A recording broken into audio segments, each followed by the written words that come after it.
Tak Košice sú prvé v tabulke, dali nám to poznať hlavne prvé dve tretiny a som docela prekvapený, lebo prvý zápas som tu netestoval, som zranený, takže docela tí útočníci aj obrácať o sebe vedia, ale páči sa mi vždy kombinačne a bez chlapcov tam nepoznám, je to dosť omladené, ale prekvapili, že skutočne dobre kombinovali a my sme robili, čo sme mohli, ale jednoducho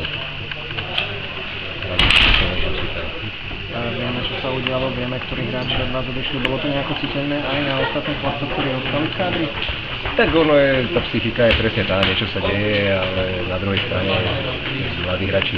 majú zase šancu, majú prakticky miesto a musia tú šancu využiť a už sme mali dosť vlastne, takže neboli sme nejak, že by nás nebolo, mali sme 4 útoky, 7 obrancov, takže trochu to potrvá, kým to zase začne klapať tak, jak tú prvú šestinu. Z vášho pohľadu pobili sa chlapci o to miesto? Tak určite, tak ono je to ťažké, udialo sa to pred zápasom na Slovane a pred zápasom na Košiciach, takže tak by som povedal, že na rozohratie je to dosť sila, tak verím tomu, ale že nesklamali a robili čo mohli, bojovali a